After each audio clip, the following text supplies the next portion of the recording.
ক্যালকাটা ইউনিভার্সিটির first semester যারা geography honours নিয়েছো তাদের মোট কতগুলো পেপারে এক্সাম দিতে হবে সেগুলো জেনে নাও। প্রথম পেপার ডিএসসিসি 1 পেপার, এর ফুল মার্কস 75 থাকবে। যেহেতু তোমরা জিওগ্রাফি অনার্স নিয়েছো তাই এখানে তোমাদের পেপারটার নাম হবে ফিজিক্যাল জিওগ্রাফি। এরপর পেপার 2 এসইসি 1, এর ফুল মার্কস 100, এটার নাম হবে মেথডস ইন জিওগ্রাফি।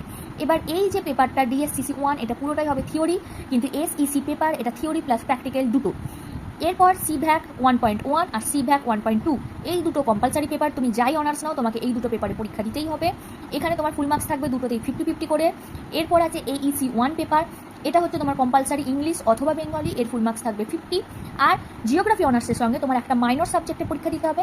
এই মাইনর সাবজেক্টটা তোমার কলেজ থেকে তোমার যে সাবজেক্টটা দেবে তাতে পরীক্ষা দিতে হবে। এখানে ফুল মার্কস থাকবে 75।